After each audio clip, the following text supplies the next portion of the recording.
May 29th Council meeting call to order. Would you please stand for the Pledge of Allegiance and a moment of silence.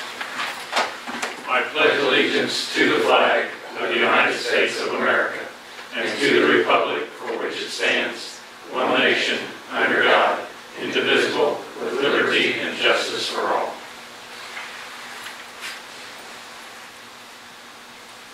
Thank you.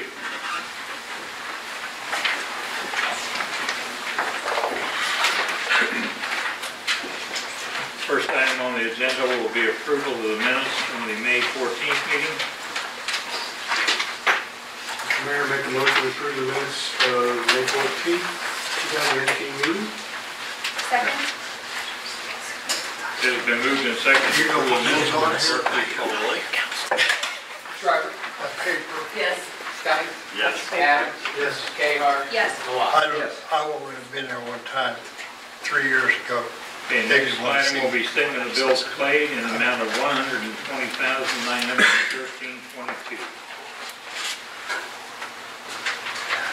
Mr. Mayor, make a motion that we accept the bills at $120,913.22. Second. I'll let it sit on. It has been moved and seconded to approve the statement of the bills paid. Would the clerk please call roll? Shriver. Yes. Stein. Yes. Adams. Yes. Gayheart. Yes. Malott. And should we make any mention to How the do you know public when, that what you do? We'll correct it on, we'll read it correctly. so there wouldn't be any And talk to them. Yes, sir.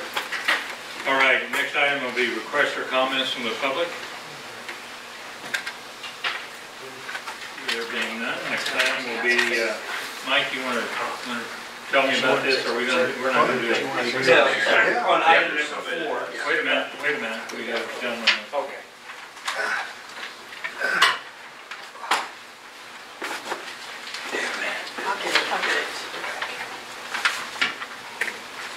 Good evening, sir, would you state your name and address?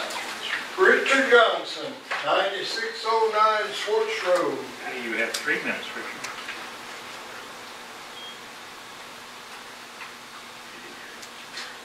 You won't smile. Don? Yes. Okay. I haven't seen you in a long time, Richard. The It's in street recognition. is a rag.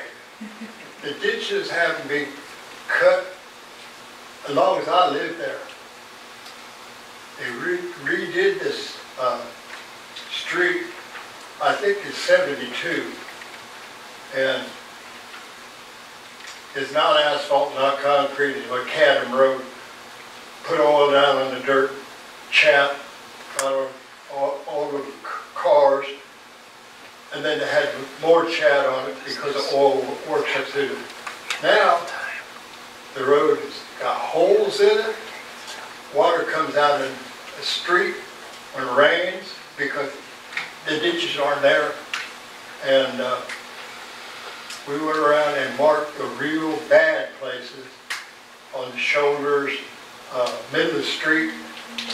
There's a hole that deep in that where I come out of my driveway. We marked all the places with orange construction paint, so you can't miss them. All the way from 94th Street to 98th Street.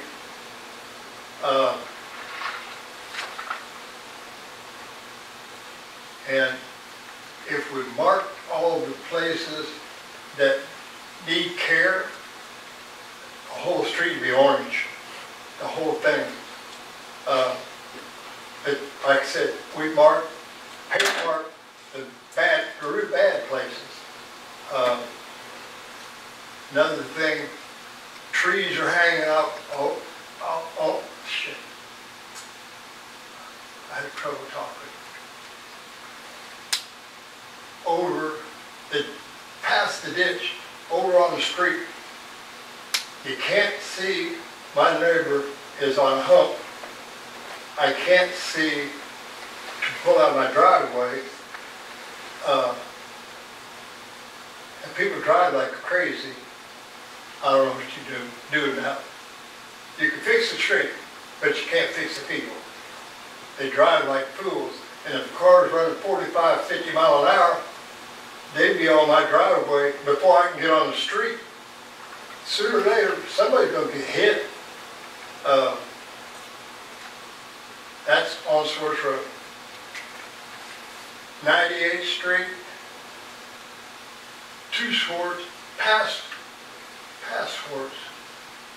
Sir, you have Places that roads crumbled on, next to where the ditch is supposed to be. They need attention to. I got a $400 mirror that I had to fix on my Cadillac because somebody was getting over the middle of the road to miss one of them holes. I caught a mailbox, $400. Sir, your time is up. Huh? Your time is up. You had 3 minutes. But the city manager has taken notes on your comments. I didn't understand. I said you had 3 minutes and your time is up. Okay. Trees, cut the trees, fix a hole. Yeah, Thank you. I got them marked down here, so I'll get Public Works first. And they'll be out doing right away this week, so actually. Yeah. They wouldn't let me tell the rest of it. I got a bunch of stuff. If there are no other, we're going to item number 4. On item number 4, I lived in that this place was a 42 years. This was a I put public up- hearing that had been I'm tired published of- and to be scheduled for tonight on the Before- issuance of before I get wrong. IRBs for the Magnite America project. As they got into the project, they realized that their costs were I got more than most they of thought, and so in an IRB bond issuance, you have to have your costs tied down. If the public hearing says, and I think in this case it's set up to How often 6.5 do you do million, this? it can't be more than a 10% variance, and they expect it's going to be more than a 10% variance. So they basically asked us to hold on this item. They'll get new revised numbers, and we'll do the cost benefit analysis and all those things. It'll probably be 60 days, and that was at their request, and we'll find it because it's already been published. We needed to leave it on the agenda. Okay, next item will be presentation of 2018 comprehensive facility assessment by Archimedes. As they're coming up, I'll just say briefly, Mayor, go ahead, Craig. This was a process we started probably 4 or 5 months ago. We went through a selection process, selected Archimedes to assist us in basically a facility assessment. So they have been working with staff and a group of elected officials and staff to kind of go through kind of what are our needs. As you might expect, most of them we probably all know generally what those are, but helped us to maybe identify solutions and options. And so that's kind of where we're at tonight. So they're going to do a presentation. Greg Garner and Kyle Morrison are with the firm. They've been involved in this from the beginning. And I will turn it over to them. Greg, if you want to make any other introductions. I will say tonight, we're not necessarily asking for any formal process, though if we feel that the report, and again, it's a report, it's a summary, report of things, we can go ahead and accept that report. It doesn't, it's not intended to bind us to any cost or future designs or things of that nature. So there's no any financial deal. Though we try to provide financial information, as you might expect, none of this is cheap. So with that, Greg, I will turn it over to you for the presentation. Thank you, Michael. Again, Greg Garner, Principal of Archimedes Architects, and Kyle Morrison here, and we've been working, as Michael said, for the last several months on the facilities assessment plan and concept planning that we want to report on tonight. Give you just a brief vision of what the group has come up with in the last 3 to 5 months since we were here in January to introduce the process. I'm going to do a quick review of our planning process just so you understand the steps that we've been through. Kyle's going to talk a little bit about the existing facilities assessment report that we have. Talk about the programming process that we went through, the needs analysis, then some development utilization concepts that we have to talk about. along with that time some financial cost opinions to some of these scenarios. And that's what they are. They're scenarios, they're visions of potential solutions based on the needs that the group has identified to date. I will tell you at the end of the presentation, we've got hard copies for you guys, so you get a closer look. Hopefully we've blown it up large enough, and then full reports for you guys to take and review, after this evening's event. So just as a refresher, back in January, I introduced not only ourselves, but the process we were going to go through, and then met with Michael and his steering committee that he formed for us to be representatives of department heads, council liaisons, the mayor's attendant, his staff, and put that together. We developed a quick mission statement for this planning process. We also identified priorities for what we wanted to at least address and accomplish in a future implementation, which was to improve the public services, maximize our staff efficiencies, upgrade our security and our accessibility across our facilities, and promote community pride. That was kind of the guiding missions that we took into this planning process back in January. As I mentioned, we organized a steering committee. Michael led that, and with Zach and department heads, and a couple of members from the council and mayor, as we mentioned. Our design team with Arc Images in the lead, doing the architectural planning. We had a cast of engineers that had participated on the facilities analysis of your existing buildings, and then the departments themselves that we met with several times during this process, just gathering information. To refresh this portion of the report, phase one was to accomplish an existing conditions analysis where we did a complete walkthrough of each of your existing buildings, documented those, did some field work, developed some base plans of the existing conditions, code verifications, and a narrative report that you will be given tonight that details each facility and the issues associated with each of those buildings.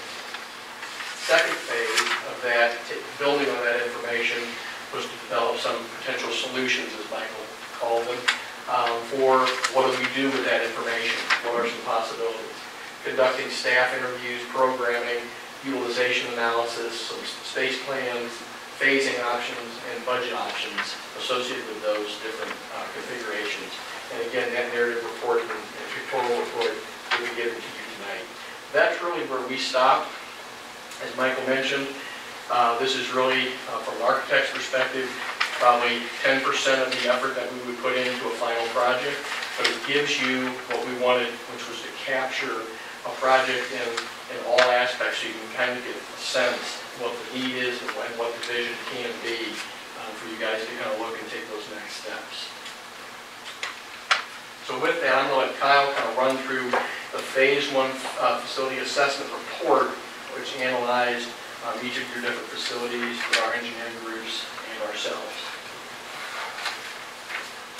At our initial meeting with the steering committee, we started out discussing current facility issues, trying to prioritize where the greatest pain was, the greatest need, along with some additional programming to be able to get a feel for which facilities and what some of the additional needs were. We then did an on-site tour, as Greg mentioned, of City Hall, Police Department, Fire Department, Community Center, Publixworth North Facility, and Publixworth at the park. There were architecture and engineering personnel all involved in those. Also, to the extent that they were available, reviewed drawings, the original drawings, whatever existing drawings of the buildings were available at that time. We do have, this is the report, we have copies for you.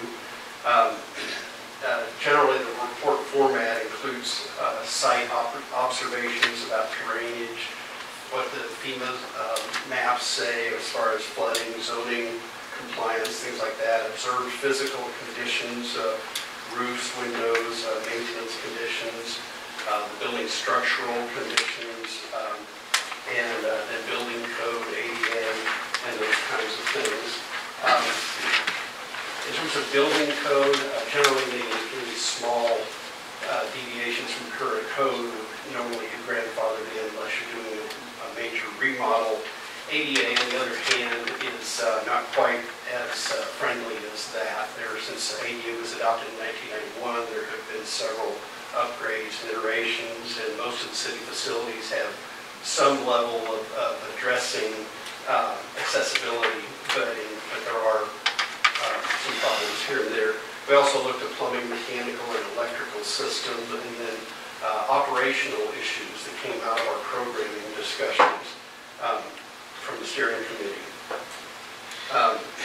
As far as the report itself, I'll just give you a brief overview, some of the highlights, if you will, of some of the things that we found.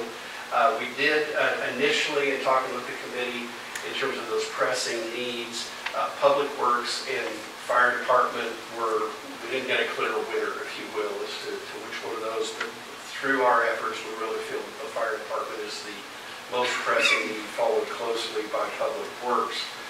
Additional floor space is needed just about everywhere. As far as City Hall itself, all of the roofs, including the mansard shingle roofs, need attention. Operational deficiencies include, the office arrangement has evolved over time as more space has been taken. It certainly could be much more efficiently arranged. The court activities are concerning. They need space for some of their ancillary functions or the court days. They need a little more seating capacity. The layout in terms of processing court activities is really inefficient, and we feel like could lead to errors and possibly even lost paperwork. It hasn't so far to my knowledge, but it is something to be concerned about. Also, the security of City Hall itself is compromised during court proceedings because the vestibule is opened up, even though there's an officer present. It is a compromise to the security situation. Generally, physical security of City Hall could be improved, and the computer technology infrastructure is not as secure as we'd like to see it. All of the rooftop units are past their expected life. There's no fresh air distribution. The electrical distribution set panels are not up to code, and that is one code item that I wanted to highlight. Also, the building has no fire alarm or sprinkler system. The fire station building is one of the newer buildings, 1989, but it was built for a volunteer fire department, and now it houses full-time personnel. It's undersized for current needs. The kitchen, bunk room, living spaces are all undersized. There is no training room.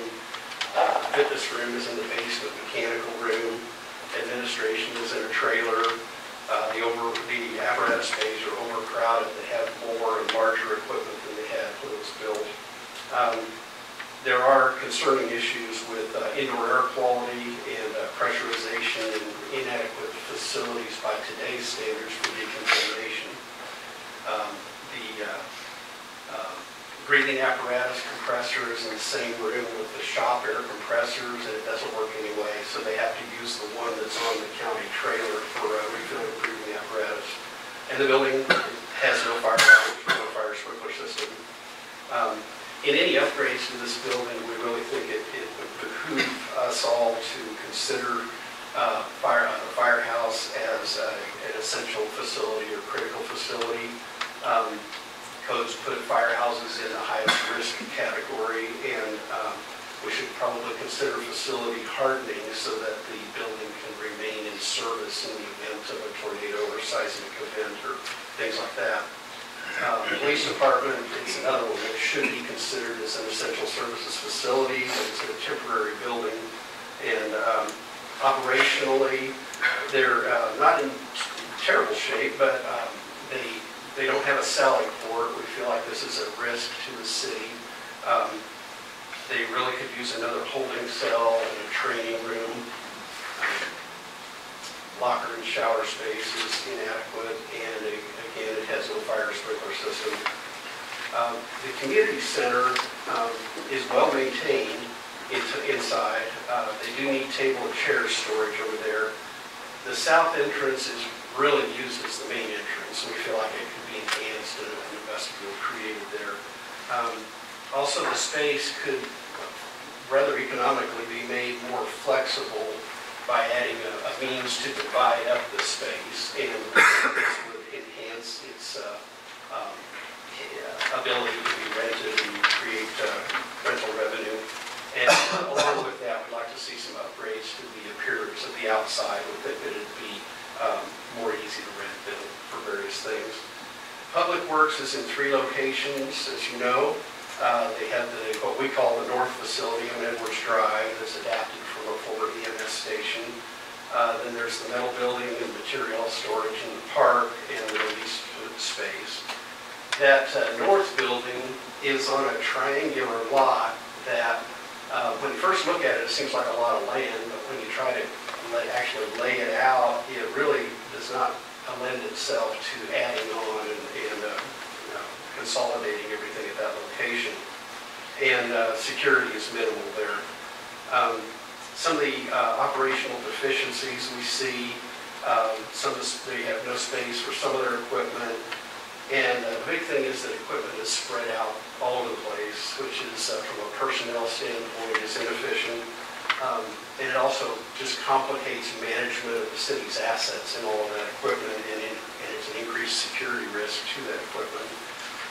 Also, the material storage in the city park parking lot really needs to find a new home. It degrades the atmosphere of the park and isn't as nice of a park as it should be. So now that I've delivered all the bad news, turn it back over to Greg to review the space program and some of the ideas that we see that could improve things.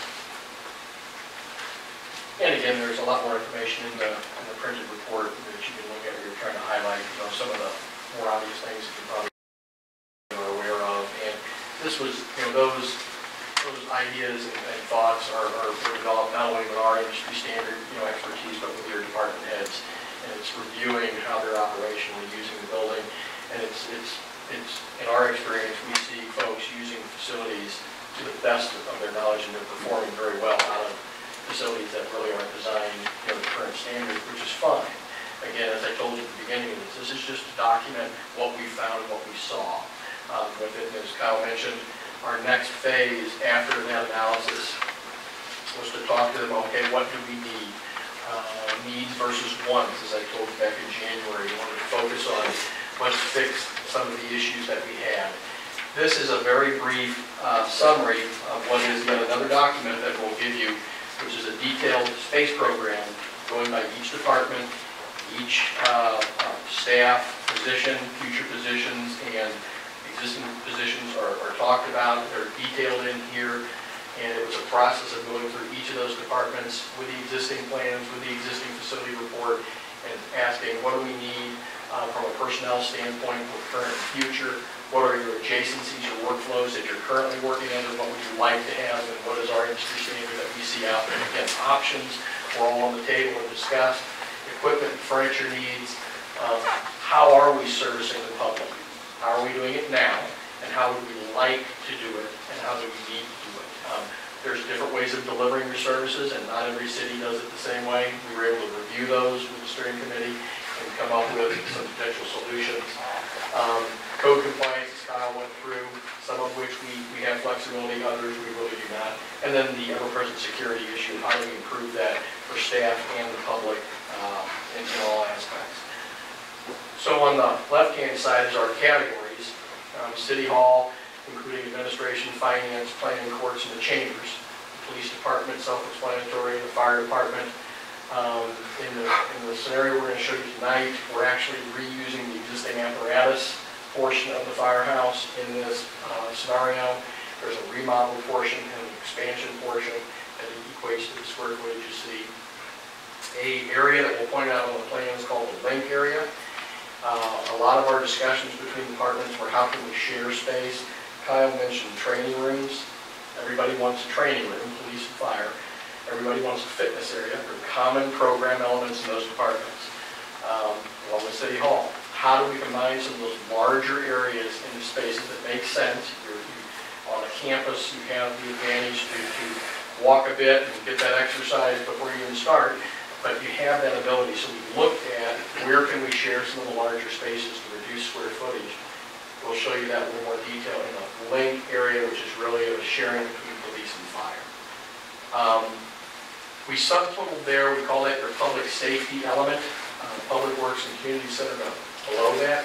The proposed square footages that are detailed again in this programming report come up to a square footage of about 37,000 square feet. And the areas to the right are the existing square footages of buildings at this point, the spaces that they were using. So currently, public safety buildings are at 21, close to 22,000 square feet. So our program growth has built larger facilities, as you might expect. And this report will give you how that math is calculated, what spaces are added, that we can go through. I want to give you a general idea when we start looking at plans, what we're looking at magnitude plans. Public Works, we took a template approach. We had a specific site, obviously for the city center here that we could work with. Public Works, on the other hand, Michael asked us to put together a template and then give us an idea of what is the minimum square footage we should be looking for if, in fact, we go look for a new site when we consolidate Public Works. How much should we be looking for in the developable area? So we based on the program, developed a template, and it's roughly about 2.5 to 3 acres to fit the close to 9,300 square feet needed. In the community center, we have a plan showing some flexible options for that use. So that's generally the next step we took after the existing conditions. Now we know the spaces that we need, we know adjacencies, we know the flows, and we know some rough sizes. These sizes were based on existing, what the steering group came up with, and then we based it against industry standard. Average those to come up with these square footages.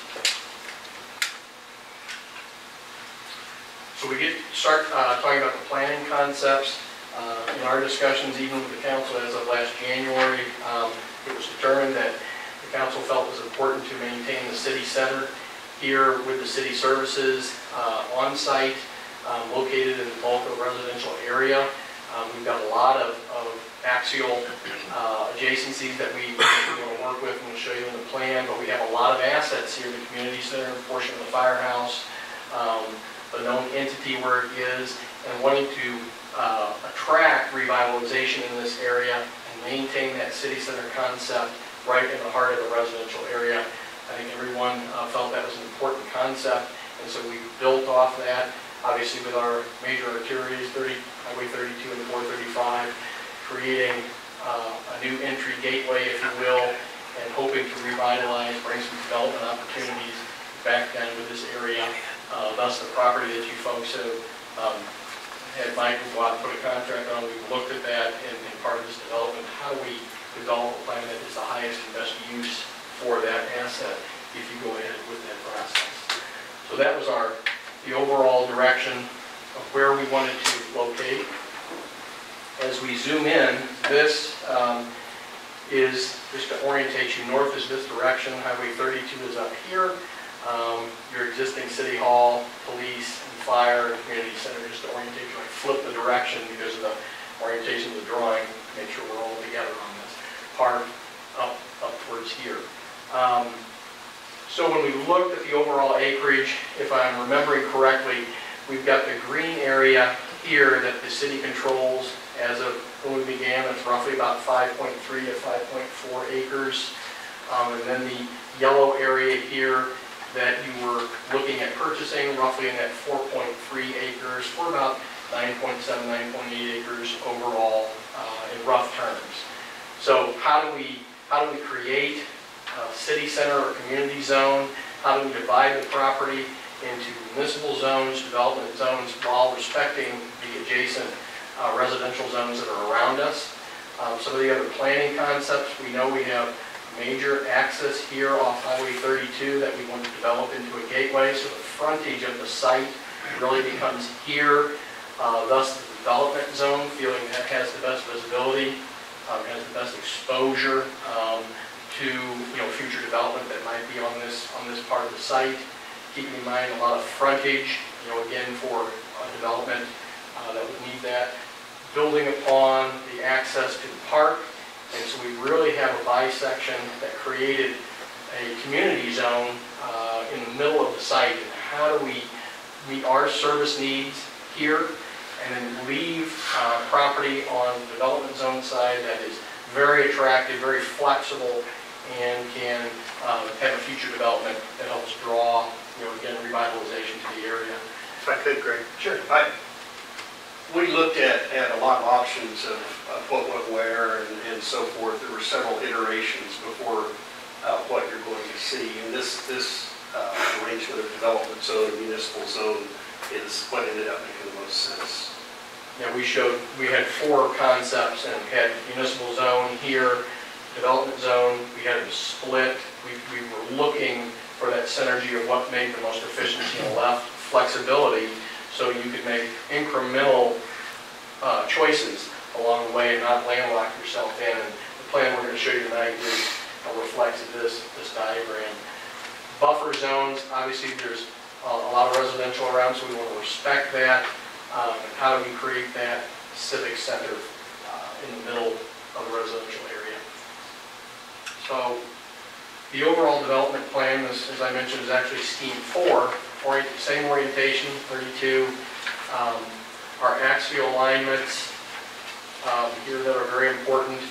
The idea of creating a city center or a community zone here in the center that could be not only parking, but also community areas could be closed off and have large events, held in open areas so that we maintain a lot of vistas, a lot of openings through here, respecting, got a lot of flexibility for ingress and egress, but trying to separate public and secure parking and aisleways for our city services from the general public. That's just a natural rule. How do we connect our community center back into our municipal development? And the major components here, this is the existing firehouse that will run through a phasing diagram, how we're going to reuse that, an addition onto the firehouse, our new police station and link building that ties this emergency services complex together, our new city hall directly adjacent to our community center, but still direct ties, even though exterior, to the buildings between each other, generate some synergy and shared space as we talked about before. Ample parking, for events or city hall uses, separation of secure police parking on the rear where we could actually fence and gate this and secure the parking, separate staff parking for shift change of the firehouses, small parking up front for emergency parking, drive-through capability. The city actually controls 3rd Street up to roughly about this point in that cycle in there. So minimizing any other curb cuts off on the 3rd Street because it is not a public street. For instance here, this could be a gated area and only open in certain public events, or it could be closed with only one access from here and creating more green space.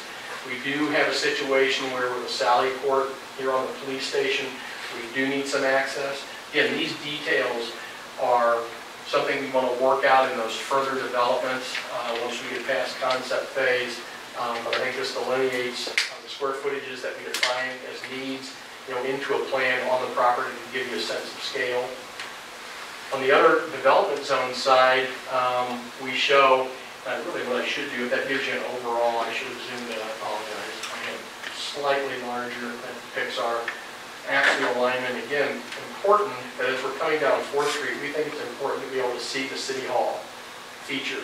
So we would like to control some of the development in this area so that we don't hide our municipal center. But respecting a developer wanting maximum frontage and flexible square footage, we want to work with those folks in criteria so that we get the best of both worlds.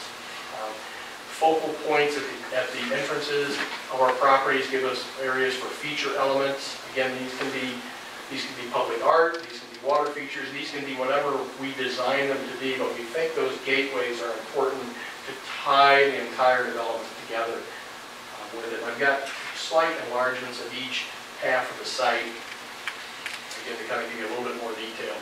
Again, existing firehouse, police lane, addition to our city hall, and our community center here.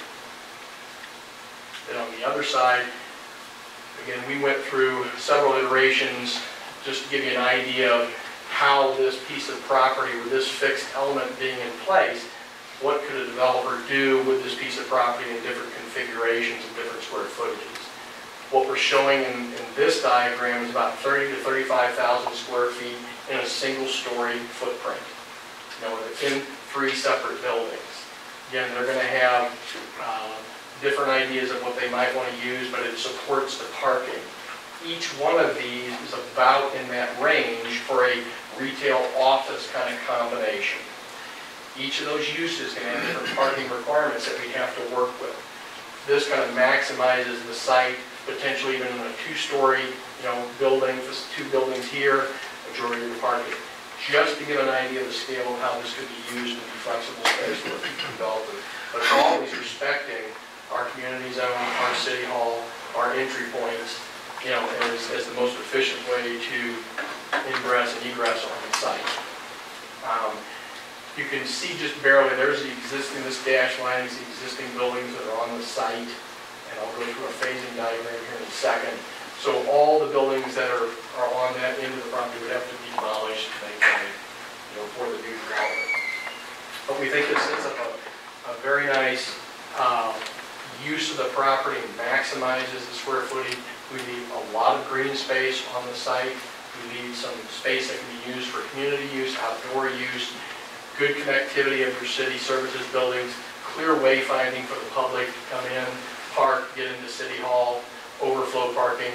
These buildings also give us, when we go back one, gives us the ability of multiple entry points. So on council night, for our council chambers here, we have multiple entry points, as long as they work to our secure environment, that we can create in the new floor plan. So, and some efficiencies of reusing some of the existing buildings and tapping the community center on this end of the municipal zone. And I can come back to these if you have questions. This is a snapshot of the community center, what Kyle was talking about. Your existing building envelope takes in the whole square footage. And right now, there's existing restrooms in here that would have to be made ADA compliant and remodeled. We're looking at taking the single room and looking at how can we create 3 flexible rooms that can be partitioned off or opened up into a large room, having a catering kitchen and then storage that's drastically needed as you utilize these different configurations. What we heard from department heads was this would give flexibility, possibly be able to rent it out to 2 or 3 groups at one time instead of waiting for somebody who wants the whole building. Give you smaller venues to rent as opposed to the largest room for a small group. Have multiple activities, because we can have an activity going on in here, and people can still come in and enter the other 2 small areas and use the building and use it for the public. So you have multiple activities. This just gives you a more flexible way to schedule and utilize the building either for yourselves, for training, or for public use. And Kyle mentioned possibly with the a new front entry portion. Actually, this entry is where all the parking is, so we look at possibly a new entry element, covered entry element, a secure vestibule at that point, to come in to make it more of an amenity, connecting with some sidewalks as we do throughout the development, and connect those back into our municipal zone, and thus that whole city center portion. This is where I want to, this is for the design, for the concept we just showed you, I want to run through just how the phasing might appear, how we can incrementally do the project and some durations in general form to give you an idea of how this project could take place. So on this color diagram, and there's going to be 4 phases, we'll go through this being phase 1, having a 10 to 12 month duration period. The cream buildings are existing buildings to remain occupied. And then the orange is the first phase of constructing the new police, link, and fire living quarters. This is the new fire living quarters, which currently is here. So while this is operational, we build the new living quarters. We can build our link, our police station. It will be at some times challenging to maintain operations without disruption for the fire, but we've done it in the past. It takes a lot of planning, a lot of awareness from the fire chief and his staff to understand, and the contracting element. Not saying it's simple, but it can be done. So we think that can be done effectively, leaving them in their environment as they are now and just working on either side and then breaking through at an appropriate time. These buildings stay in operation, and phase 1 you could demolish the other buildings. It's not critical that you demolish them in phase 1, but you have the opportunity to do so. Begin that process. So phase 2, which has a duration of 6 to 8 months, once the living quarters building and the link and the police station have been completed, we can occupy those. There are too many phases into 2A. Once we relocate our living quarters into the new, we can remodel that area. And we can also, at that point, when police gets relocated into their new facility. For fire administration. What did I say? This, oh, you just left that part out. This part gets remodeled for fire administration. Correct. Right, yeah. The living quarters portion moves, then we can relocate, we can do our remodel to that for the administrative portion of the program for fire. Once police is relocated into their new facility, one of the options, building for phase 3, is to actually relocate the police temporary trailers and retrofit them for City Hall temporary use. You're going to need a temporary footprint for your activities here because we're demolishing this building to make way for the new footprint in the next phase. So one of the options is to utilize the resource you have now. Unfortunately, with the current plan we have, we cannot leave the police building in place and build City Hall unless we go to a multi-phased City Hall construction, which is not out of the question, but as you add these phases, you add cost to the project. So the cost of multi-phasing at City Hall versus relocating is something we want to dive into more deep and look at the economics of both of those options. It will come down to what makes the most sense, dollar-wise. So relocating that, making way, and then once that relocation is completed and City Hall is relocated, now you can demolish this building that's already relocated, making way for the next phase, which is constructing the new City Hall footprint. So reference, the existing police station sits right in here. So it would be a multi-phase of constructing this orange box in order to leave that there, which again, not out of the possibility, but I'm thinking we probably want to relocate that. And then now, we move out of the trailer, fire administration move into their new administrative area, and we can take the trailers away for the fire administration. Construct our new City Hall. And then phase 4 in a 2 to 4 month duration, occupy new City Hall, remove the temporary trailers that City Hall was in, and site prep this area fully for future development. And at that point, can come in either at phase 4 or an earlier phase and remodel the existing community center. Community center might also be used as some sort of a swing space as well. It's another topic we talked about with administration. We want to look at that as well from your scheduling standpoint and make the best efficiency and economic decision out of the 2 or 3 that we think we have. We did look at remodeling some of the existing retail building potentially for that temporary space.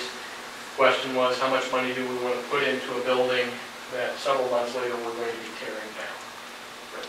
The temporary facilities for the police, it is an option that is an asset to you that you might be able to sell in the future. Folks have done that, sold those. It's not free, but there might be some financial value to those when you're finished with those trailers. Greg, excuse me, can you remind me what those dotted lines are in the middle? These? Yes. That's the existing property lines. Yeah, So, the lot lines. yeah, this would be the green area right now, and we've divided this now into the municipal zone, which is the white, and the development zone, into the yellow.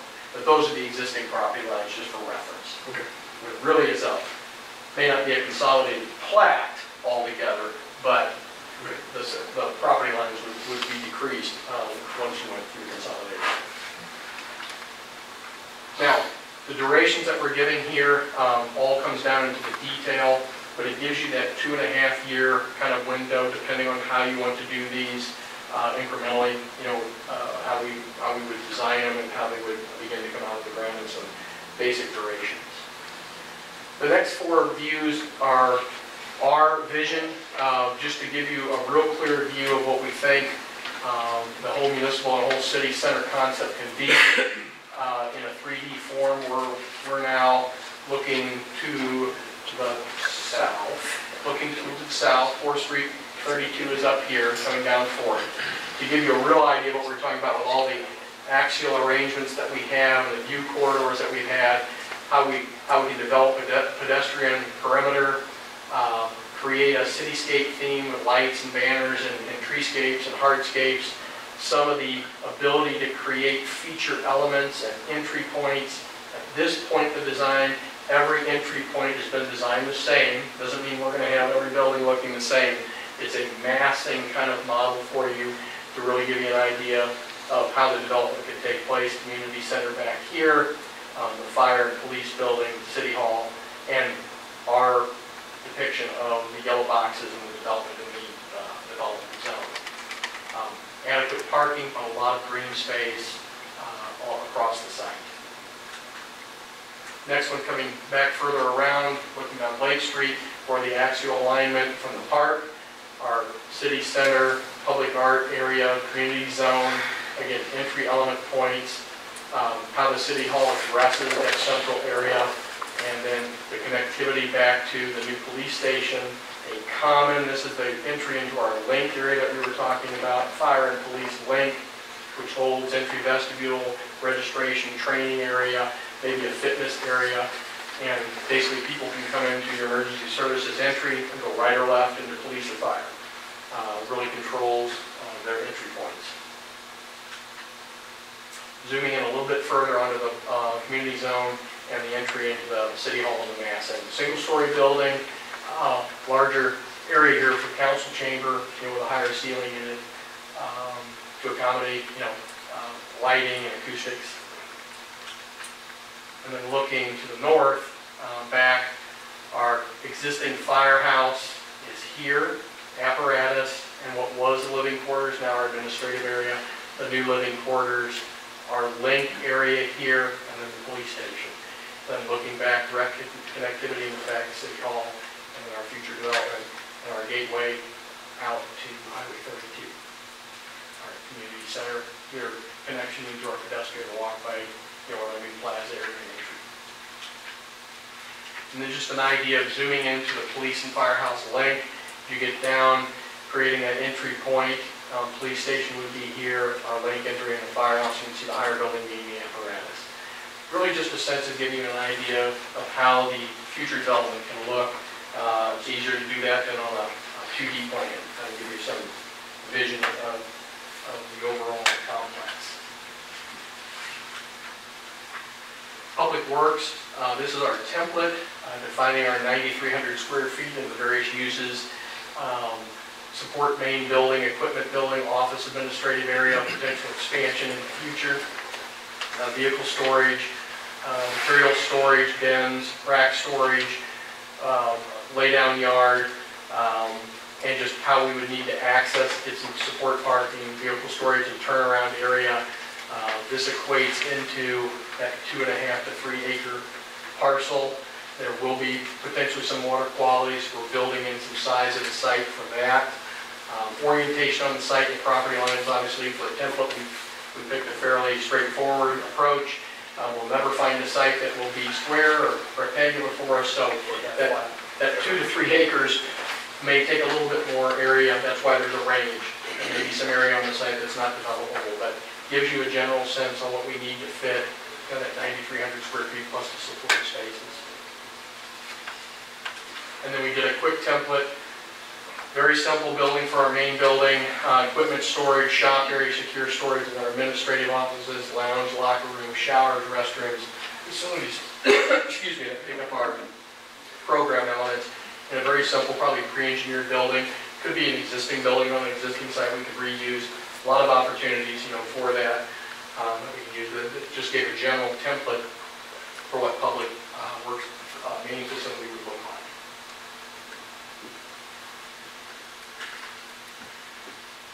So the financial portion of this and what we've done when we start talking about numbers and such, what Michael and I discussed at the beginning of the project was there's several elements that go into the financial aspects of a project like this.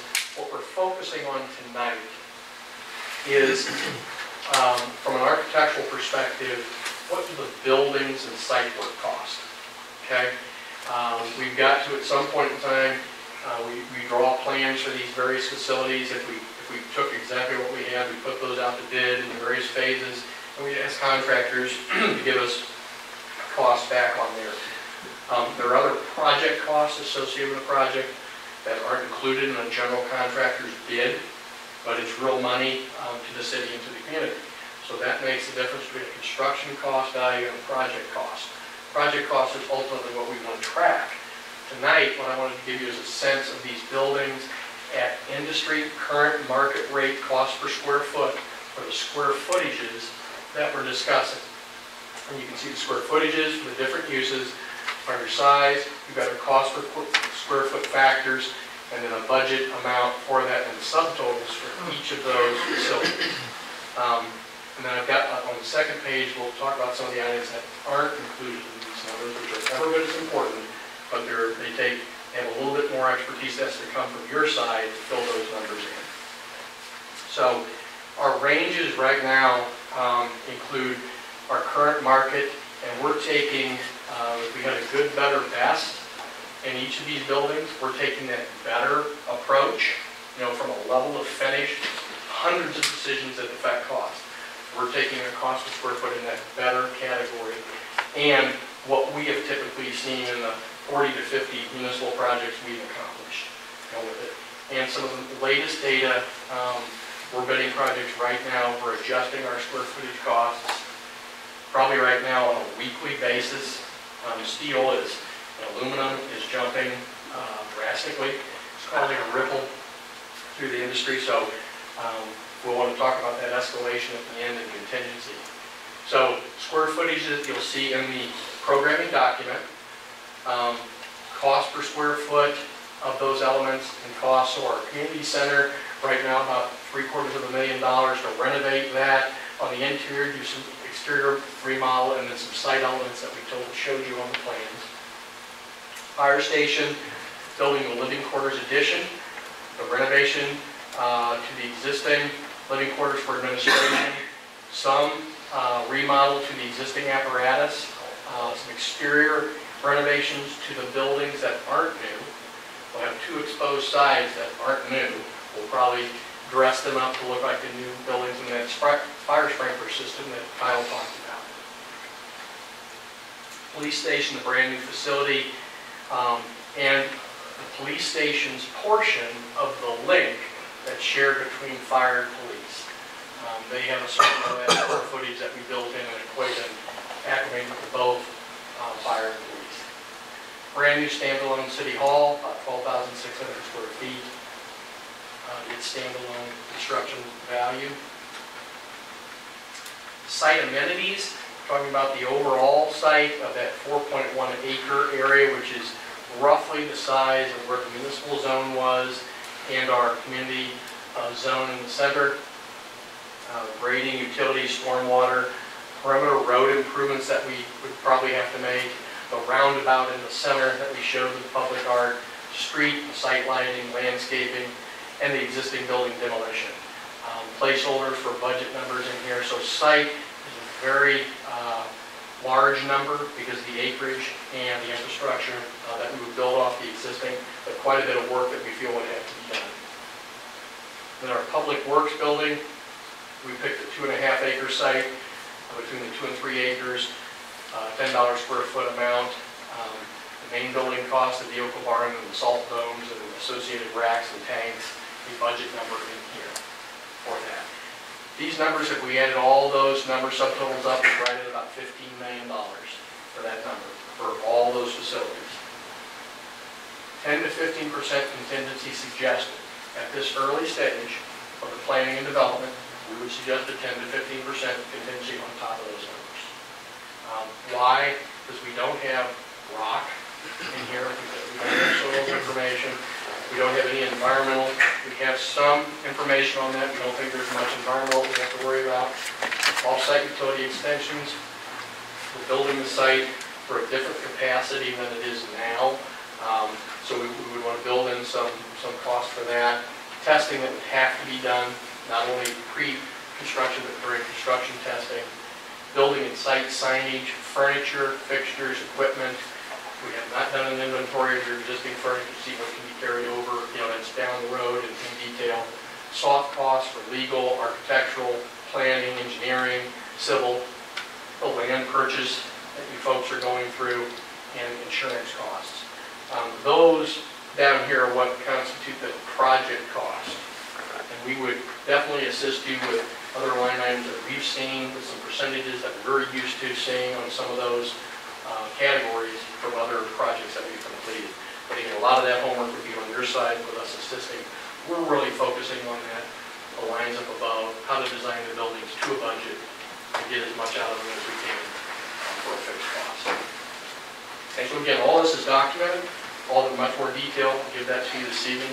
But definitely, it's a lot of information we just threw at you. I'm happy to answer any questions. It's been a great process working with Michael and his group. They've been very supportive and looked at a lot of different information.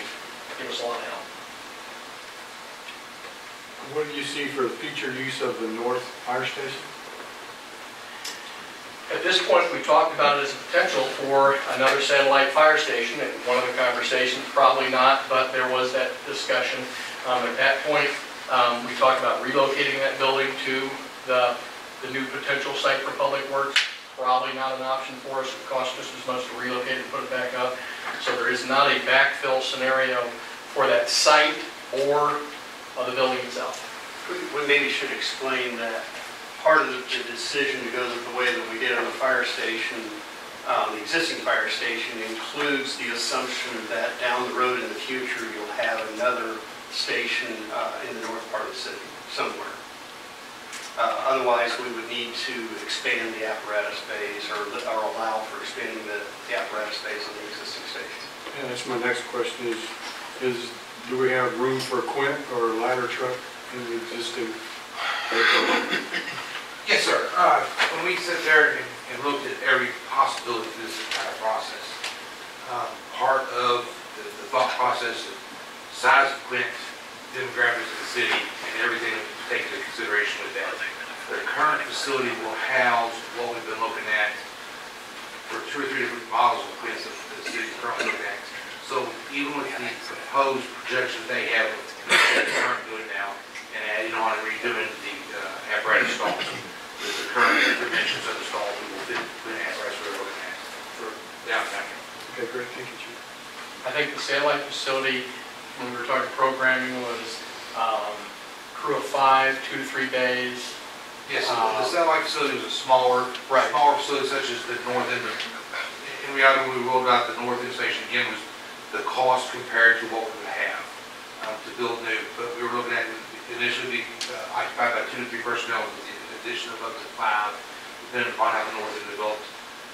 The initial goal is it's going to be a cross-span by a pumper and an angle screw up there. As it grows, it may be a pumper and a full-time angle screw there, which would be your max capacity 5 in the north end station. So 2 to 3 stalls would allow us to have the 2 primary pieces we would have up there and a little bit of overflow storage for vehicle apparatus up there as well. Just a small detail about the living quarter addition that we talked about. It's also going to house some of the services that are needed off the apparatus bay. So it's not all just living quarters. It'll help us expand in reality that apparatus bay by moving some of the functions out into that new construction directly adjacent to the apparatus bay to create more room in the existing. I think just to, the good thing about this, and I know we've probably, many of us read about some of the recent scenario that Shawnee went through, when they went forward with this, well, it's a $3.5 million fire station or whatever the number was, and, basically didn't think about all the extra stuff in it. So when it got done, it's a $5.5 million fire station. So I think that the lesson learned there, is make sure to ask lots of questions and look at lots of options. So, we know we're not down to, nickels and pennies and dimes, but get the broad set. The other thing that, I really tried to stress through this process and through, make sure we have lots of engagement, but the police and fire stations, we looked at separate facilities and things like that, but one of the things, I always said, if I'm the public and I'm walking up and I need help, and I don't really think about what name's on that door. I just know I need help, and where do I go? So the more we can make it friendly to the customer, whether that's a citizen, a vendor, or whoever. That's what we should be trying to look at. And so I think we spend a fair amount of time just, so if I'm coming up there, where do I go get a dog tag? Most people don't know that, And some will go to the fire station, some will go to the police station, some will go to City Hall and ask the same question. So one of the things we try to do is figure out how we can incorporate that, and then again, the shared spaces. We know there's things we need. You probably never have enough training space, storage space, et cetera, and so forth. But, there's always a limit, and there's no reason to create 5 different times in 5 different places. And that's usually what happens. Conference rooms, training rooms, all the rooms, whatever time you put, we overbuild those. When we consolidate those, it's usually scheduled better because of scheduling items. I think the whole wayfinding and site signage and how we set up the site, our entry points are there for a reason. You expound on that by putting good site signage and directory. And once you get into the building, you want to direct people so they're in your secure environment. There's ways to do that we have the opportunity here with setting up our entire campus to be very successful in all those points. But Lenexa did a really interesting thing in their City Hall. It was not even close to what they're talking about. One of the things they did is they set up some rooms in there that are like phone conference rooms. So if 2 or 3 people need to go have a teleconference or video conference, they have a couple of those rooms that are set up. So I don't necessarily have to have those separate facilities in a lot of places. I have 2 or 3 rooms that are set up like that, and then as needed, I can go use that one place. I thought that was a really good concept that They're also used for did. prosecutor rooms. Right. They're also off your secure lobby, so those folks, staff can come out and meet those folks there using the small and never break the security line, of the building. We're always trying to maximize that, especially in the police area. A lot of different rules they have, but fire itself as well is becoming more secure environment. Never was before, and definitely City Hall. So when we get into the nuances of the plan, I think it's set up very well to capture that shared space and keep that secure environment and service the public, which is what our primary objective was. Other questions? I think next steps, take this, review that. If there are any other comments, let us know. If we need, we may do a formal kind of acceptance of their project so that we're kind of saying we're done. We're not going to do that tonight. We don't have to. All right. And then, then go future, right, this is multi-year, so there's a lot of numbers and a lot of processes that get us even to phase 1 in this thing. So, Thank you. Greg, Kyle, thank you very much. We'll hand out the hard copies. Yeah. Or if you want to leave them up here, we can. I can just leave them up here. Yeah, I got 12 copies, so. Okay, we'll make sure we get them distributed. That fancy box. I appreciate it. We use the same. Thank you very much. Appreciate Thank you your guys. work. It's been a pleasure working with the next step. Thank you very much. Thank you. Okay. The next item will be consider special event application for family cruisers Division of power Power motorcycle do run. all that shit. You got this one?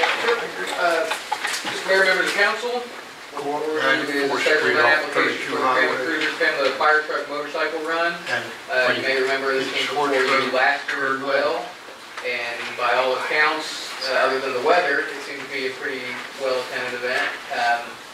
I might turn it over to Chief Whittam if he's got any other details to add on there. What I'm suggesting is that the city council make a motion to approve the special event application and to waive the $25 daily fee. We did that with the application last year. Chief Whittam, if you've got any other detail to share, it's essentially a replication of the event last year, and hopefully weather cooperates a little bit better. Unless there's any new questions, what we're proposing to utilize is the parking lot. Is the rally point, starting point for the motorcycle event on the 26th of August this year. Weather permitting, we're hoping the sun will stay out this time. If not, the alternative point again will be the interior of the fire station as it was last year with the special event application. We can sit there and propose to have anywhere between 20 to 125 or more motorcycles. This is our annual kickoff event. It starts one of 2 events that is a combined effort with the police officers and firefighters at Edwardsville. Money raised stays here in Edwardsville, and it goes beyond just taking care of the needy families Christmas. As you recall, the first of the year, kind of highlighted what some of the money went to last year, backpacks for the school, so the kid has to worry about school supplies regardless of their ability to buy. It's all state here, grassroots efforts, and we're trying to find more means to fundraise with it. So this is just one of 2 events, and we are always appreciative to see take care of us on that side. Mr. Mayor, make a motion, we approve the special event application for the Cranmer Cruiser, Cranmer Fire Truck, motorcycle run, waiving the $25 daily fee. Second. It's been moved and seconded to approve the special event application for Cranmer Cruiser, Cranmer Fire Truck motorcycle run, and to waive the $25 daily fee. Would the clerk please call roll? I have a question. Go ahead. What is the reason that we can't waive the $50 application fee? Per our ordinance. I mean, our ordinance talks about that when we're being waived. Okay. There's no other. Would the clerk please call roll? Shriver? Yes. Stikes? Yes. Adams? Yes. KR? Yes. All. Yes. Thank you. Thank you, Chief. Next item on the agenda would be consider recommendation of approval of the Planning Commission regarding the revised preliminary plat and revised final plat for 2510-2620 Midpoint Drive. And I will handle the next 3 items in lieu of Mr. Noppick. Mr. Noppick decided to go take 3 weeks and go to Hawaii, followed by first to Alaska, and then Hilo, Hawaii. He's supposedly supposed to stay about 6 miles from the crater there. I don't know if that's still his plans or not, but he's currently in Hawaii, in Alaska, and then we'll be going to Hawaii, and we'll be back on the 18th of June, I think is his first day back. Just for reference, Victor Burke, he's not with us this evening, is with MEC, which was SKW. SKW Engineering got bought by a company called MEC. And so in the interim, if we have planning issues, Vic is there to assist us. They already do our site plan review work, so they're familiar with our codes and things. When we don't have any specific applications that are coming before our June meeting, so everything should be good. If something came in, we needed it, we have backup. This first item is a revised preliminary and final plat for 2510 and 2620 Midpoint. It cases 2018-05 PPT and 2018-05 FPT. The owner of this property is listed as Rapidville Partners and Terry O'Leary.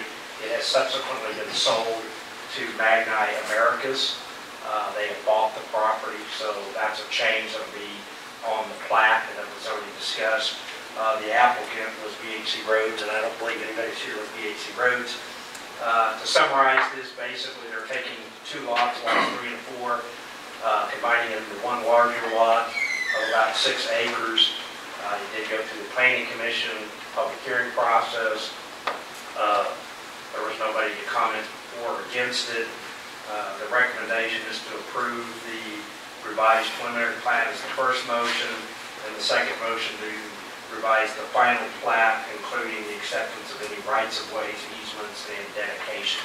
One of the things that triggered this is there is a series of utility easements between the 2 lots, and there was some sewer, when it got built, got pushed outside the easement that was there. So as a cleanup of those easements, there are no utilities. All the utility companies have said they're free and clear of any of the areas between the 2 lots. So it will create a single lot. As you know, this company intends to build a new facility on there, probably in the 60,000 to 80,000 square foot range, that will serve as their U.S. headquarters for this company, which is actually based out of Italy. I'm sure where Italy, but Italian-based company. So, like I said, there's 2 recommendations. The first to approve the revised preliminary plat, the second to do the revised final plat with accepting all the dedications. happy to answer any other questions. The industry or the inn? I can't remember. They do telescopic lifts. You might have seen their product already down on Wood End Road in what's known as the old Coleman Building. That is their somewhat their temporary facility until they build this facility. That was part of the reason for the public hearing earlier this evening.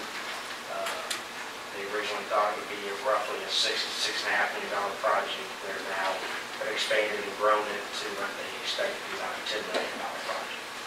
It will be their U.S. headquarters for this company, which was interesting. I mean, at least talking to them the other day, we were at a meeting over at Urban, and they said it's their intent to produce more of this product than they do in their actual corporate headquarters in Gibby. So they intend to make this really their primary function.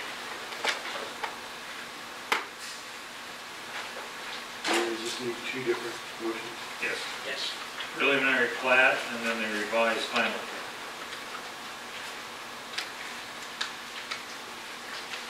Mayor, make a motion that we approve the preliminary plat. Or the revised preliminary. Revised preliminary plat, which is also case number 2018-05 PPT. What Mike said. Second. Okay, there's a motion and a second to approve the revised preliminary plat with those numbers attached. Would the clerk please call roll? Shriver? Yes. Stites? Yes. Adams? Yes. Cahar? Yes. Bullock? Yes. Your second motion would be to approve the revised final plat, including acceptance of all rights-of-way easements and dedications shown on the plat, as well as the conditions that are in the staff report. I'll make that motion if you'll say it. That is the motion. So Second.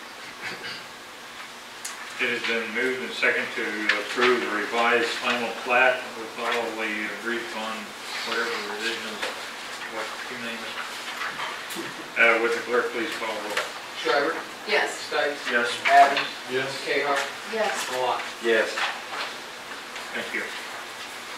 Next item will be item number 8, consider recommendation of approval from the Planning Commission regarding an application to rezone a portion of a tract of land located at 323 North 110th Street from C2 to commercial retail to C3 general commercial and adoption of ordinance number 995, finalizing the same. Yes, sir. This item somewhat is a cleanup item. This particular tract of land now has been platted, would be known as Lot 3 and Tract A of the village south of Edwardsville first plat subdivision. But at the time, we didn't have that information, so that's the reason for the addressing. Basically, they're requesting the rezone from the C2 to the C3, which is what we typically know as the hotel and conference center site. During this process, it was zoned C2, and at that time in our early zoning ordinance, that was a permitted use. When we updated our zoning ordinance, it changed hotels would be permitted in that C2 category, but would require a special use permit in order to basically make it as clean transaction as possible. The request is to go to C3, which is really designed around this highway commercial corridors along the interstates for these types of uses, and it clarifies that it's a conforming use versus a legal non-conforming use. So from a financial basis, no banks like to hear that it's a legal non-conforming use. It did go before the Planning Commission on May 9th. It was recommended for approval subject to the staff report, which basically said it had to be platted and a development plan within 1 year. As you know, this evening we will consider the development plan. The plan has already been completed and filed. That's our standard language on these items. We do have John Monson here this evening, who is the applicant of Compass Commodity Group 3. if there were any questions, I'm sure he can answer them, but it's pretty straightforward. So you got two motions on this item as well? On this one, just the one motion to accept the planning commission, well, yes, you're effectively approving ordinance number 995, which adopts the rezoning per the planning commission's recommendation. So, is there one or two? I think it's just one. Okay. Which is the adoption of the ordinance. Make a motion to accept planning and zoning's recommendation for approval for the tract plan at 323 North 110th Street, change the zoning from C2 to C3 general commercial. And the adoption of ordinance 995. And the adoption of ordinance 995. Try to repeat. It has been, oh, I could just say adopt ordinance 995. I'm going to, in fact, I will do that. It's that simple. It's been moved and seconded to approve the planning commission's recommendations for rezoning and to adopt ordinance number 995. Would the clerk please call roll? Shriver? Yes. Stipes? Yes. Adams? Yes. Cahar? Yes. Yes. Good.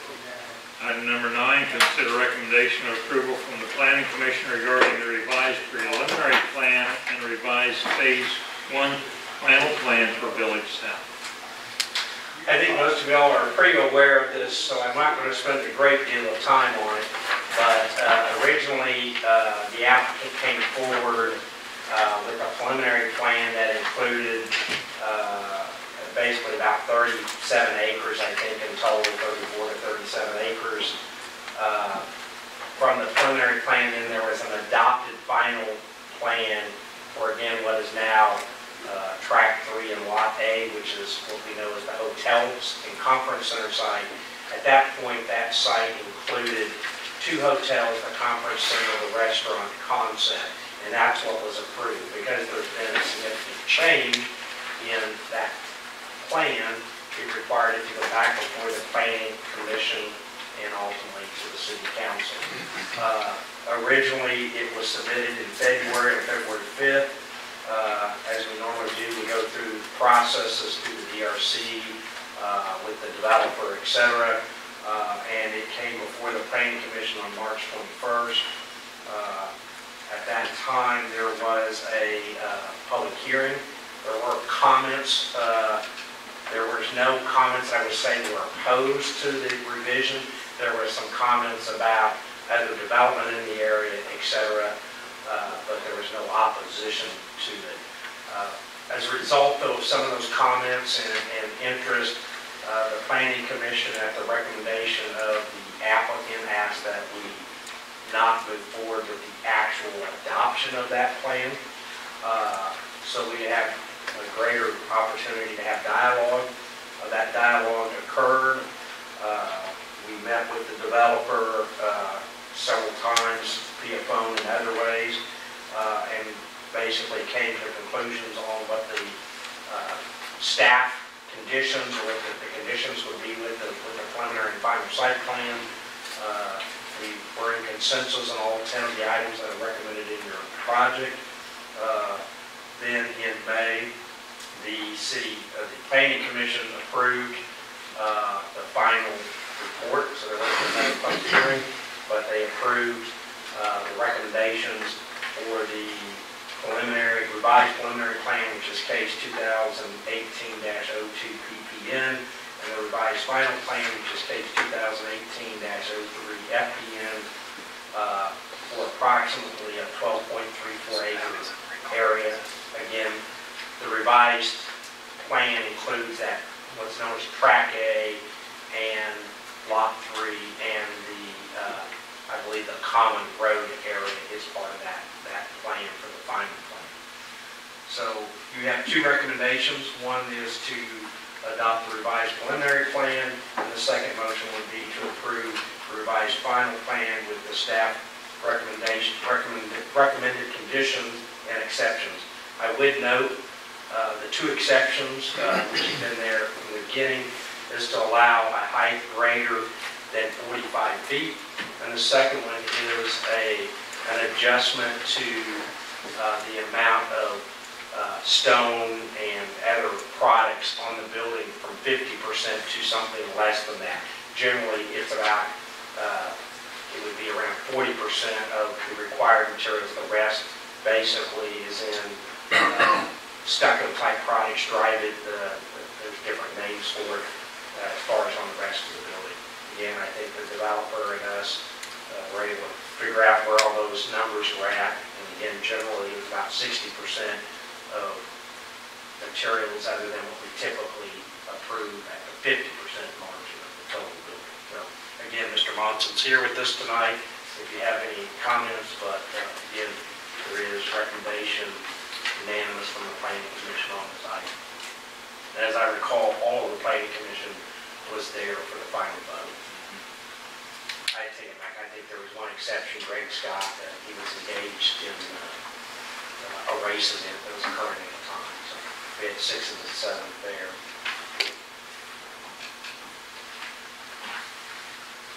I know I don't do this nearly as well as Dave does, but yes. You did. Many, I made myself cheat sheets so I could try to do it. Because as you know, the packet, you have all the history and all the packet. I mean, that's, you know, it's probably 30 or 40 pages because we provide you everything from the time the application is made till we get here tonight. So I think you did.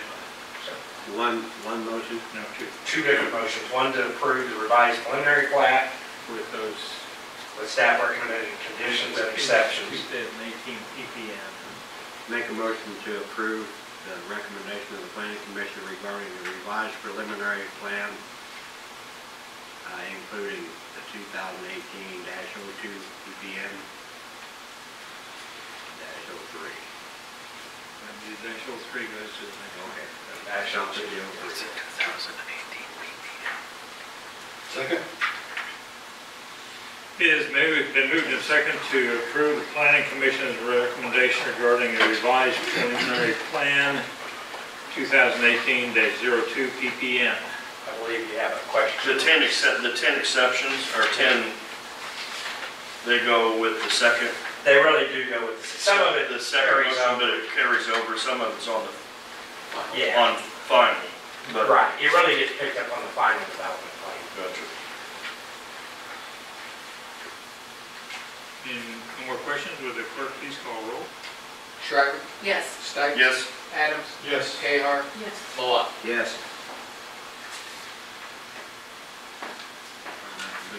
Make a motion to approve phase 1 final plan for Village South 323, 325 North 110th Street, and 10750 Riverview, including the 10 exceptions or inclusions. There's 10 conditions and 2 Conditions. exceptions for 2018-03-FP, which is the final plan. Second. I'm not going to repeat all that one. The motion is second to approve the revised final plan for Village South with the 03, the 2018-03 FTM. Would the clerk please call roll? Shriver, Yes. Stipes, Yes. Adams, Yes. Cahar, Yes. Malat. Yes. So I'm done with my planning duties. You've got your planning duties done. Now you move into the next phase. Yes, sir. Next item will be consider a motion to recess into executive session in accordance with KSA 754319B2 for consultation with the city attorney regarding information which would be deemed privileged in the attorney-client relationship related to Village South Edwardsville project development agreement. We believe, Tyler, you think we start at 8:45 or 8:50? What do you, what's your? Let's do 8:45. Okay. Can we, before we go forward, did the mayor need to vote on that? Oh, yes, on he the did. painting. Oh, I forgot yeah. about that. Okay? Yeah. I was thinking that and just, he didn't ask. All for it. three, I forgot. All 3 Yes. painting items. Yes, yes, yes. Thank you. Where were you, city clerk? City Take a attorney. little portion of that payment. Thanks a lot. I mean, I got these guys here, you know. So.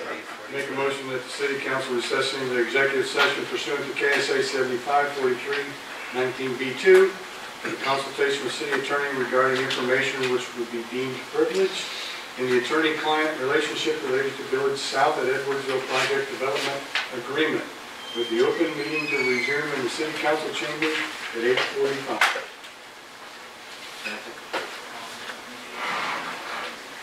It's been moved and seconded to go into executive session for all those above reasons until 8:45.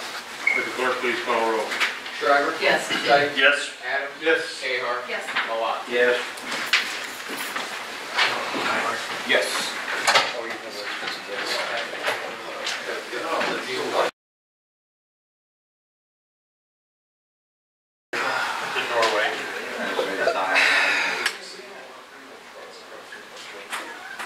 Return to the regular session. Second. Motion and second to return to regular session. Would the clerk please call roll? Shriver? Yes. Stites? Yes. Adams? Yes. Cahar? Yes. Malat? Yes. Move back to executive session on the same agenda, on the same subject for 15 more minutes. 9 o'clock. Resume regular council back at 9 o'clock. Second.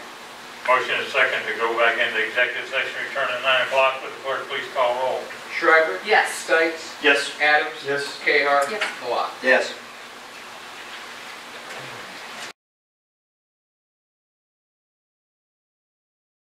Oh, this coming morning? Oh. Yeah. Return to regular session. Second. Been a motion and second to return to regular session. Would the clerk please call roll? Shriver? Yes. Stites? Yes. Adams? Yes. Cahar? Yes. Malat? Yes.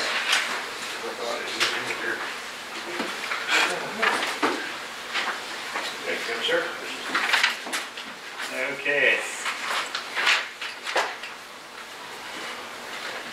You have with you now the next item to consider resolution 2018-010, calling for a public hearing amending the Village South at Edwardsville tax increment financing TIF district. And Mayor, I just say that we did provide to you a copy that's a red line copy from what was in your packet. Briefly, if you look at the third whereas, we changed the language from the word increase to modify.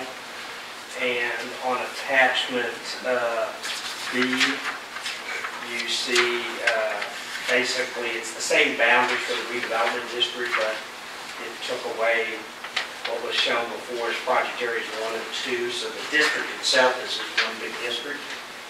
And then on Exhibit C, on the first 3 project areas, we eliminated the words up to approximately and replaced it with the word approximately. So you have that red line, and then you have a clean copy for your consideration.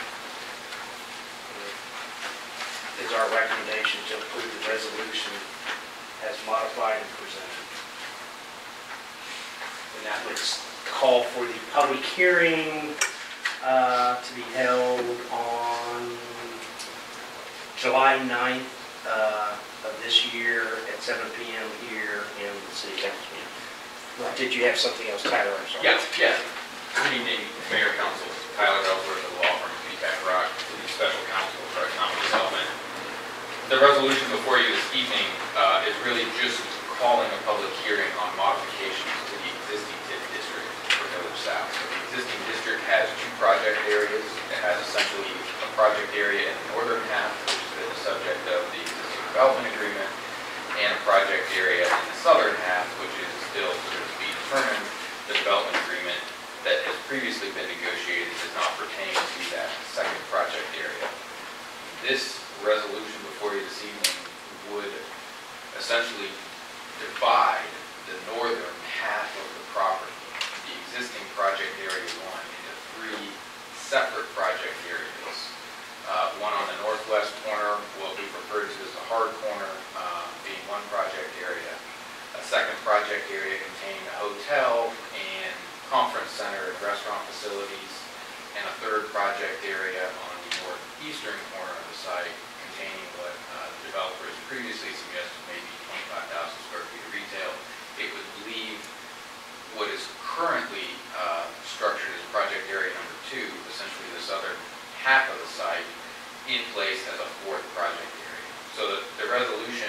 is just calling a hearing for the July 9th council meeting. It really doesn't do anything. It doesn't affect the existing structure of the district or the district plan in and of itself. That discussion and discussions about sort of what the business deal is with the developer will occur between now and that July 9th meeting. And the reason that it's July 9th is because of timing. I mean, the distance, Yeah. the timeout that needs to be right. Right, 30 days minimum. Yeah. It has to be published, and I believe we also have to send notice to the other two taxing entities to copy the resolution. Correct.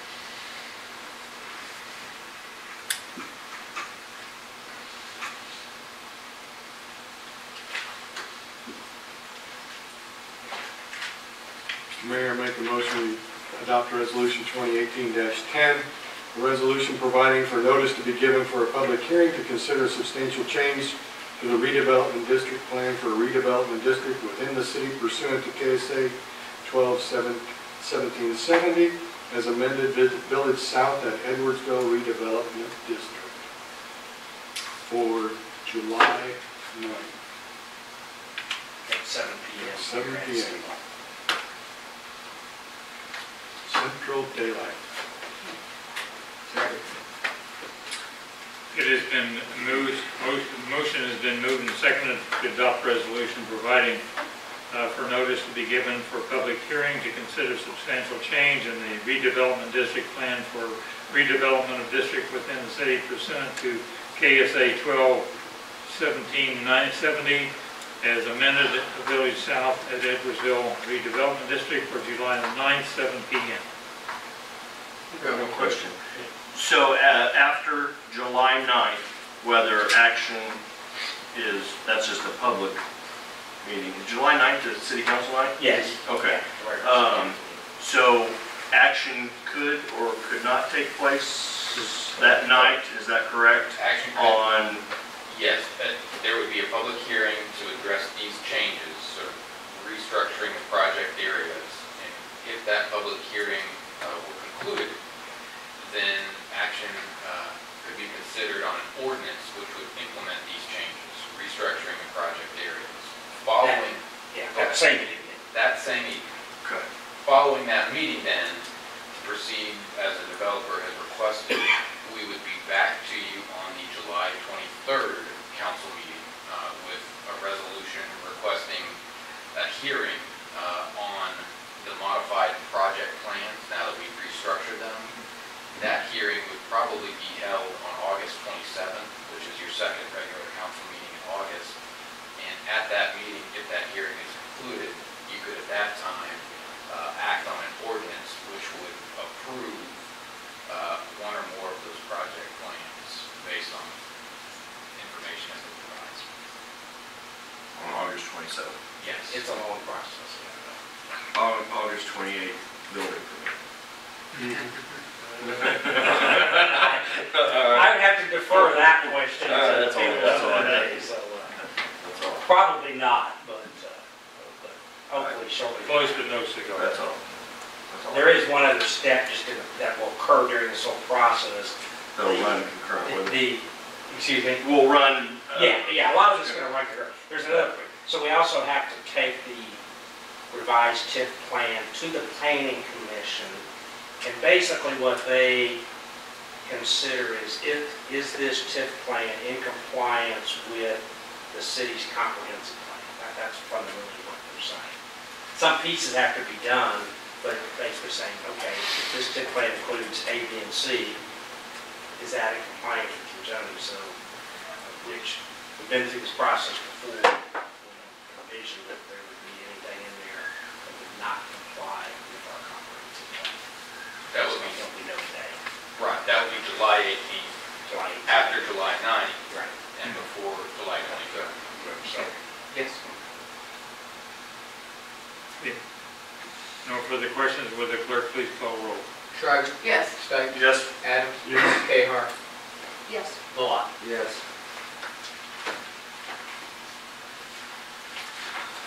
Thank you. Thank you. Thank you. Okay, Better report. Well, been a long evening. The only thing I really have is, in the midst of all of these things, we will also be getting into the budget very soon.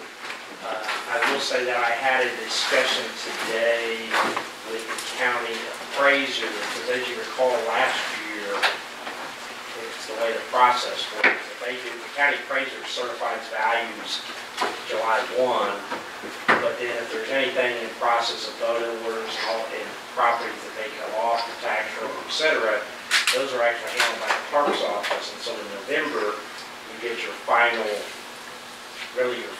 values, which, as you know, last year, when it reduced our mill levy,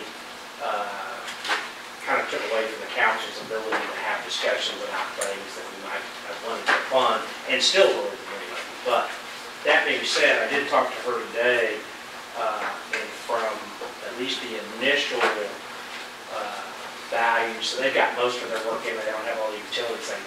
I would say it appears that there will be a strong increase in property values, not necessarily a percentage point at this point, but and mostly in the commercial areas, right? In our industrial, commercial. Some of that though happens because we have properties in our pilots that are coming off and they go in the tax roll, so it looks real good on the tax roll, but it comes off the pilot.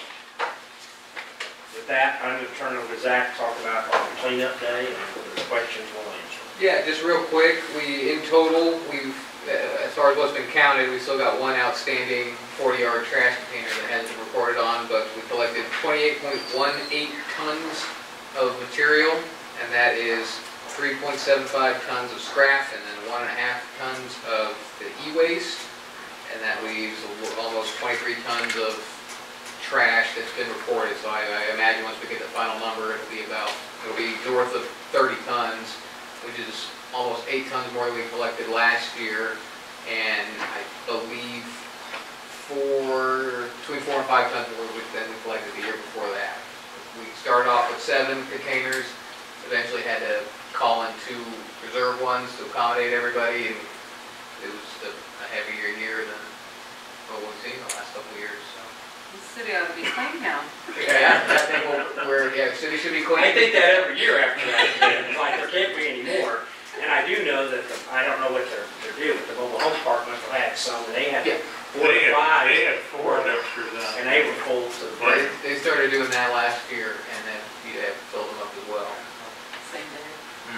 Well, They're a couple days later. A couple days later, which I think caused some confusion on there, and we had some of our folks coming over thinking that they had missed it, but we still have an opportunity. But it was a good event, thanks to the fire department as always, and all the volunteer staff we had out there. It was pretty, it goes fast, but it runs well because we got people there who are willing to work hard, so thanks everybody who showed up. And whoever furnished donuts did a great job. And pizza. And pizza, yes. And the rain didn't stop the event. Nope. It didn't even slow it down. Didn't slow it down. That's why we schedule these things, to make sure that we get some rain. Get some rain. Mayor, unless there's some other questions, I can't think of anything off the top of my head. Anything from the police department? Busy as usual, the holiday weekend, our guys are really busy. We said goodbye to an officer. He furthered his career with the federal government, and we replaced him with a new officer who started on the 24th. You'll see him around. He saw maybe the Facebook post. His name is Brandon Green. And we go pick up our guy at the academy this Friday who graduates, Caden Burke. So he'll be around, a couple in training, and busy spring. So Thank you. Chief Clerk. As you know, we lost Mr. Wells. His last day was last week. I was on vacation Wednesday and Friday, started today with Overland Park.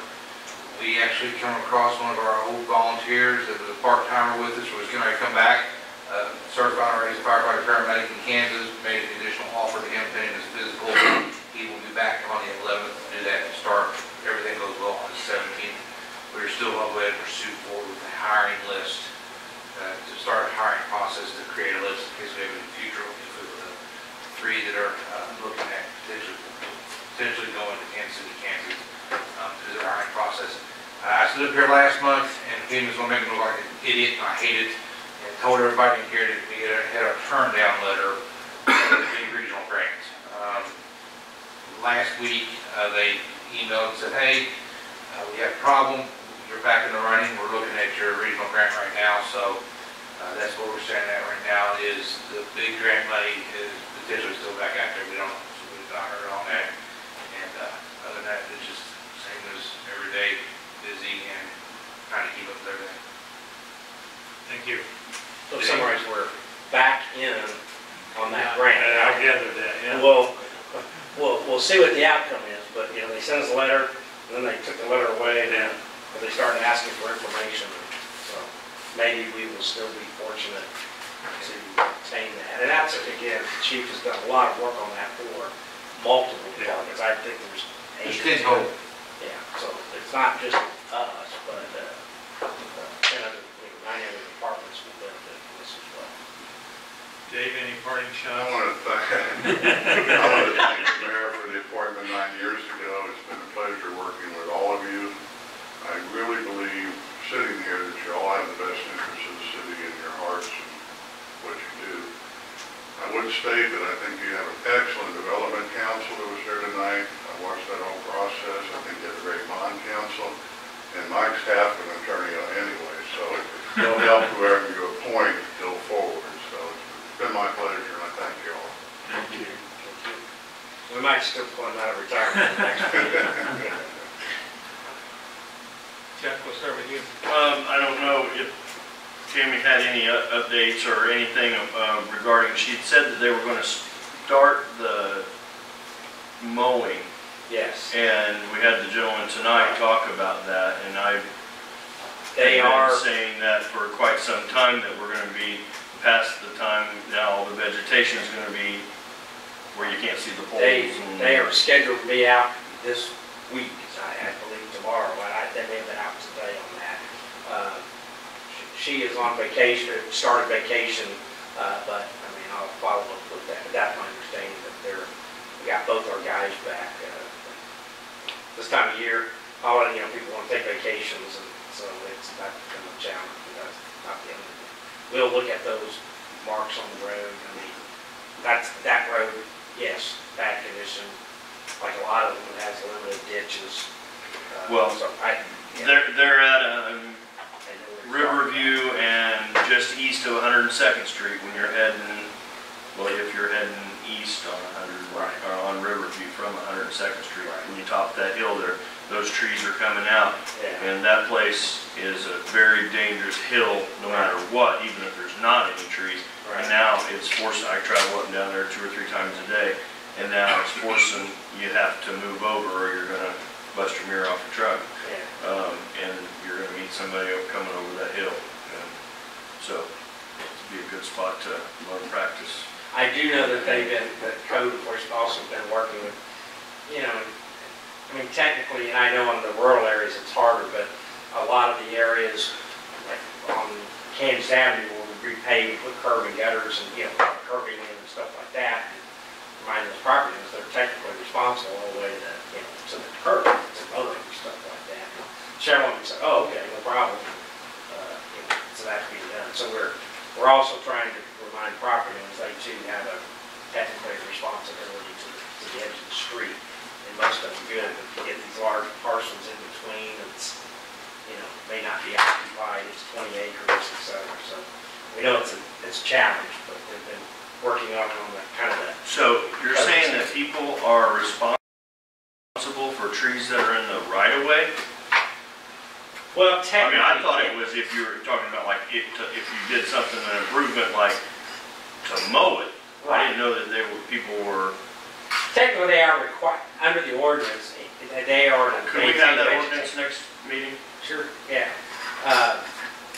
But I mean, typically, on those, if it's a developed lot, that's different than your undeveloped rural. I mean, we kind of got that combination of stuff, so we don't go crazy on that, but we try to work with property owners where we can do that, so we can provide a copy of that. And last thing, Judge, thanks. Thanks for, Attorney Duff.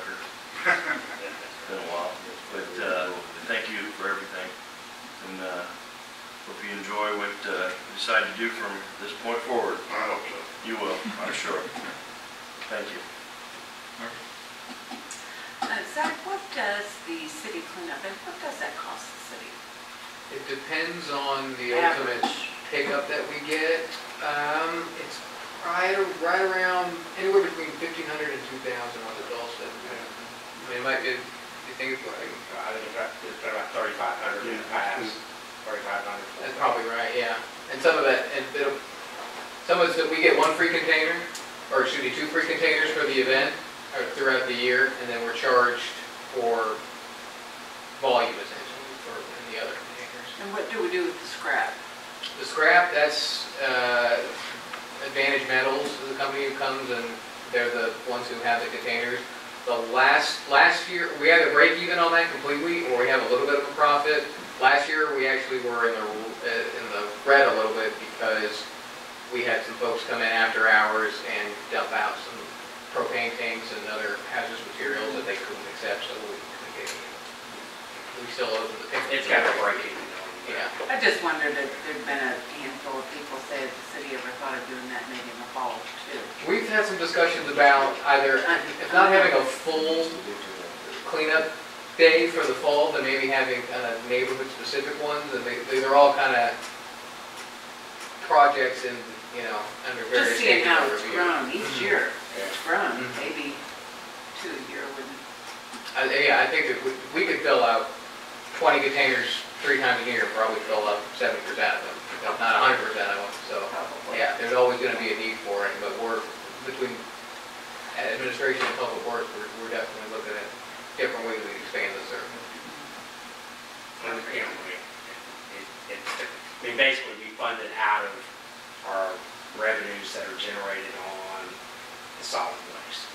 So there's a little bit of. Well, I that hated built into missing the that. solid That waste. was my first time in I don't know how long. I Yeah. hated missing that. Yeah. It's a fun event. It is a fun event. Oh, it is. Even when it's raining and. I've got items at my house that I have picked right up from. Well, we ended up with My about, husband was real glad I wasn't there. I think we ended up with about 10 or 12 bicycles that also got donated to somebody I know that takes all the pieces and parts and puts them together and Sure. then makes them for Christmas, gives them away to kids. Hey, Mayor, if it's all right, I forgot one part of this, and it's kind of tied to the trash thing too. We all saw your email, or the Deaf and Balls email to us in response to his coming out here and doing his presentation. And I think you replied back to him. Has there been any correspondence back on that? No. No. Okay. And just for reference, so my correspondence back to him was, we appreciate what Waste Management doing in these areas, but the issues about we need some help on this issue of cleanup and really what's the expectations, is it, if you tell us you're going to do it twice a month and you're going to go up to K32 or you're going to do 10 feet on either side of the road, what is the, give us some direction of what you're willing to do. So at least we know, so if our expectations are going to clean it from right-of-way line to right-of-way line to the Kansas City, Edwardsville, Kansas City, border at I-70, well, that's a different expectation than we're going to be out and we only go up to K32, or we're only going to clean up, 1 mile from the lane, or whatever it is. And that was my request to them, is to give us some idea of what that expectation should be, and I have not heard that. Dave, thank you for everything. Um, Sure miss you, and hopefully maybe we'll see you back here. I'm sure I'll see you. Thank you. Enjoy retirement. He already has 3 golf tournaments to play. Same thing, Dave. Thank you for everything. Mike, thanks for all the work that you and the staff does on this going south. If it ever gets a brick in the ground, it'd be kind of cool to see something happen. They're going to be cutting up there all summer. Anyway, thank you for all of that. That's all I'm going to say.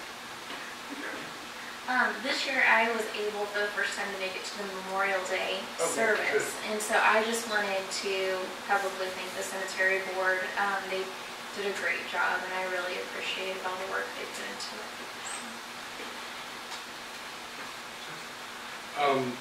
The McInerney project on 102nd Street, they did a great job. Good. Resurfacing, the transition between the old and the new is really good. Actually, the transition between the new and the really old is even better than it was. Good. So, I didn't have a chance to get up there, Tammy was out there. yeah, so it's really nice. 100 in Kansas, that house that we did the reseeding and so forth on, there's netting in there, isn't there, that we need to remove so they can mow? Well, I think they put down, it's like straw matting, so they should go mow right over. Seems to me there was some, it looked like there was some plastic mesh I have to look at it. in there, that, because I know they mowed it, but they didn't mow any of that area. But I think there's plastic mesh, because it looks like it's hung up on top of the weeds. Okay. I'm not gonna look at it. So we might want, Yeah. if we do need to remove that, we need to Right, get yeah. that taken out. And then, there's a backhoe at 102nd in Riverview, and it's got some utility. You know what that is? 102nd. Yeah, right there at the T. There's a backhoe, and he's digging through the Dougherty's front yard. That's why I thought she was here tonight. I thought she was gonna say something about it. But it was so if you go east down to the bridge there, Atmos Energy had a truck sitting there today with a trailer that looked like they probably loaded the backhoe up there. But that backhoe had been there It'd been there for 2 or 3 days. But they're digging up right there. And just to the west of there, there's a brand new culvert laying there like they're gonna, so. All right, follow up on that one too. I hadn't heard anything, if it's a utility, like if Atmos does their own work, they're supposed to notify us, but they don't necessarily get a right-of-way permit. That's why they have a franchise agreement. But if it's a third party, we do require those to, whether they're doing work for a utility company or not, if it's a third-party provider, they have to obtain and pay for the right-of-way. I think it's $25 or something, but that gives us the knowledge that they're out there, and also we can follow up that took care of putting the dirt back in the hole and it need to be vegetated or whatever, so we'll follow up. And also at the corner of Richland and 102nd on the northwest corner, there's a hydrant, and it is an absolute mess around that hydrant. And there's clumps of dirt and there's holes that there's absolutely no way you could even weed it. And that was at Richland and 102nd on the south, on the northwest corner. okay.